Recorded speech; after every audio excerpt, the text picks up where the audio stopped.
तेज बहाव की दामोदर नदी है जिसने इसे बचाए रखा, और दूसरी तरफ साल के घने जंगल, जिस वजह से इस हमलों के दौरान भी वो स्वतंत्र रह सका। There is a controversy.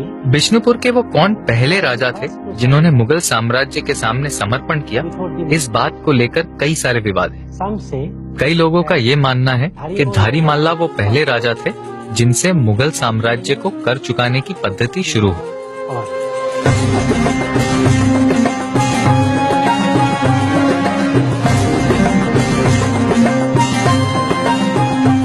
बताते हैं कि धारी मल्ला एक बहुत चतुर राजा था। वो किसी न किसी बहाने मुगलों को दिया हुआ कर वापस ले लेते, लेकिन ये टैक्स देना उनको खलता, उनके अहंकार को चोट लगती। इस वजह से उन्होंने बिष्णुपुर की सुरक्षा पर खास ध्यान दिया। उन्होंने कई तोपें और बंदूकें खरीदी और बिष्णुपुर में बहुत सारे किलों का निर्माण किया। धारी मल्ला ही क्या, आज तो किसी भी मल्ला राजा का किला बिष्णुपुर में नहीं बचा। 17वीं शताब्दी में बने इस किले का ये सिर्फ एक छोटा सा टुकड़ा है जो आज यहाँ देखने को मिलता है।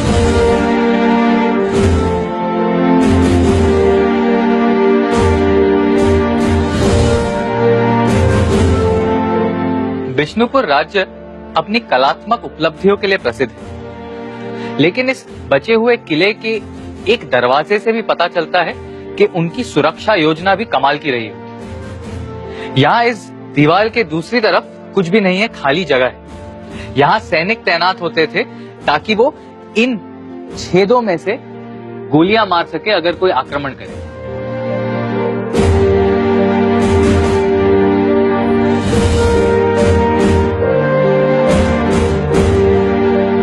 अभी तक हमने जो भी बिष्णुपुर के बारे में सुना उसे इतिहासकार एक कथा मानते हैं जिसका कोई ऐतिहासिक प्रमाण नहीं है। तो उनके मुताबिक बिष्णुपुर का इतिहास कहां से शुरू होता है? Birhambir is called the real founder of the बीरहंबीर को माल्ला साम्राज्य का असली संस्थापक माना जाता है क्योंकि उनका सेना और प्रशासन के विकास में बहुत महत्वपूर्ण योगदान रहा। उन्होंने बिष्णुपुर राज्य की सीमाएं भी बढ़ाई और कई सारी इमारतों का भी निर्माण किया। ये माना जाता है कि बीरहंबीर ने रास मंच बनवाया जिसकी संरचना बहुत ही अनोखी है और ऐसी रचना आपको पूरे बंगाल में नहीं मिलेगी। nowhere found in Bengal.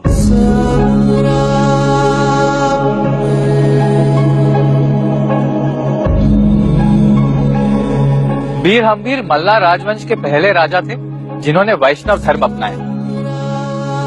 मुगलों के साथ भी उनकी दोस्ती थी, जिस वजह से बिष्णुपुर में एक सुख शांति का माहौल था और आने वाले सालों में यहाँ कई मंदिरों का निर्माण हुआ। ये बिष्णुपुर में बना पहला मंदिर है। इसका नाम है रासमंच।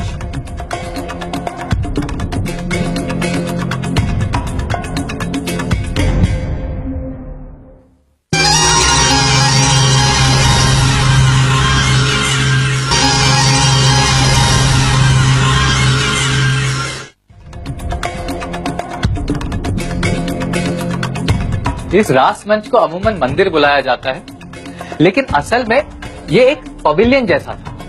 यहाँ पूरे साल कोई मूर्ति नहीं स्थापित थी, न ही पूजा होती थी। लेकिन रास उत्सव के दौरान, जो हर साल अग्रहायण के महीने में रास पूर्णिमा के दिन मनाया जाता है, बिष्णुपुर के सभी मंदिरों की मूर्तियों को यहाँ लाकर स्थापित किया जाता था और एक साथ उनकी पूजा होती थी। बताते हैं कि ये प्रथा 1932 तक चलती रही।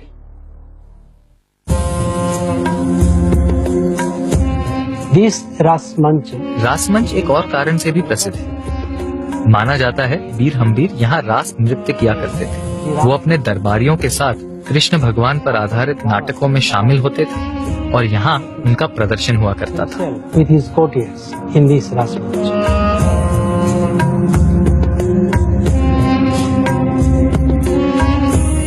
रासमंच ईंट की बनी कोई साधारण इमारत नहीं है। इसकी बनावट में अद्भुत कलाकारी का इस्तेमाल है। ये ईंटों में अच्छी शिल्पकारी के साथ साथ इस पिलर को बनाने में अलग अलग आकार और माप के ईंटों का इस्तेमाल किया है। गजब की बनावट।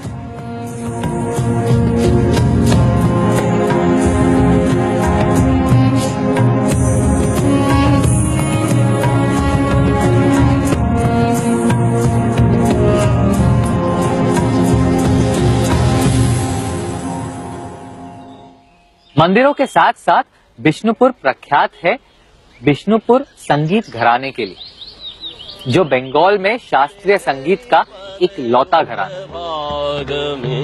जय प्रबल वेगवती, जय प्रबल वेगवती, वेगवती जय प्रबल वेगवती, जय प्रबल वेगवती।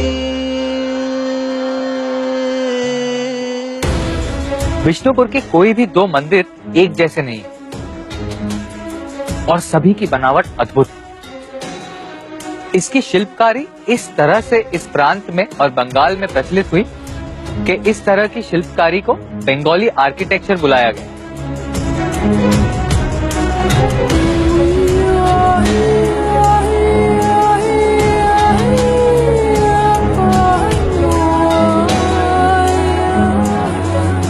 ये राधे श्याम को समर्पित मंदिर 18वीं शताब्दी में राजा चैतन्य सिंह ने बनाया। बाकी मंदिरों की तरह इसकी भी वास्तुकला और शैली तो बेहतरीन है ही, पर साथ ही ये दिलचस्प इसलिए है क्योंकि ये आज भी एक जीवित मंदिर है।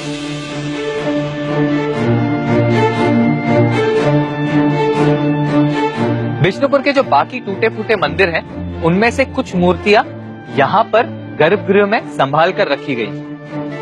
पुजारी आज भी यहाँ आते हैं, पूजा पाठ होती है और वही लोग इसकी देखभाल भी करते हैं।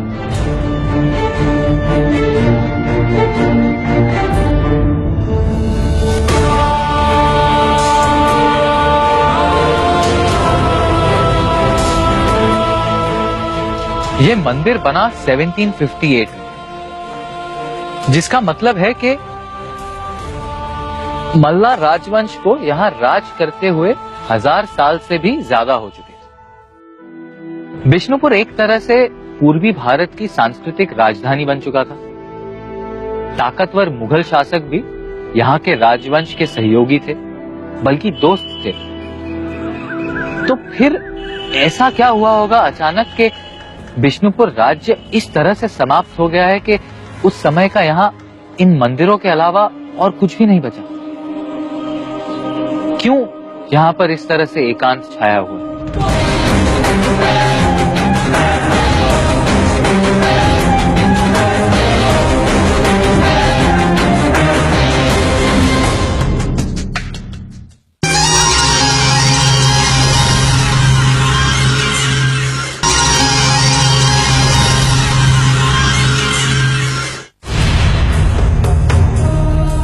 The Malla Kingdom, बीर हम्बीर और उनके उत्तराधिकारियों द्वारा विकसित मल्ला साम्राज्य का दुखद अंत राजा चैतन्य सिंह के राजकाल दौरान हुआ, during the time of Chaitanya, the last ruler.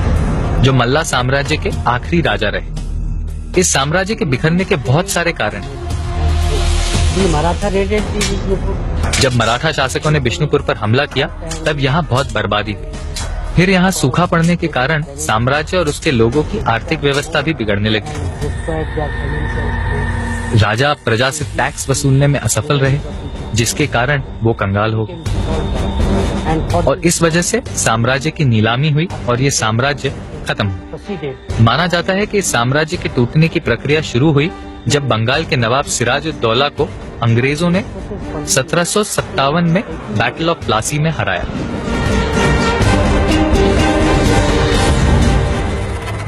हर तरफ से आफत आई हुई।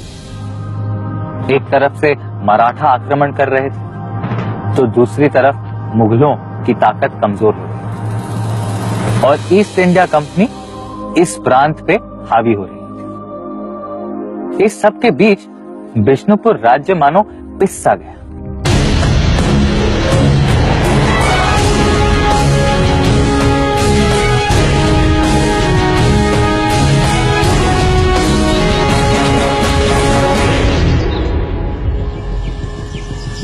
बिष्णुपुर फैज अहमद फैज की एक नज्म याद दिलाती है। दुनिया ने तेरी याद से बेगाना कर दिया, तुझसे भी दिल फरेब है गम रोजगार की। बिष्णुपुर का इतिहास उसके वर्तमान से कितना अलग है ना। ऐसा लगता ही नहीं कि वो इतिहास और ये हकीकत एक ही जगह के हो सकते हैं। यहाँ के लोगों को आशा है, उम्मीद है कि उनका भविष्य भी उज्जवल हो, और मेरी भी यही प्रार्थना। और उसके उज्जवल अतीत का क्या भविष्य होगा? इस सवाल का जवाब तो किसी और युग का इतिहास ही दे सके।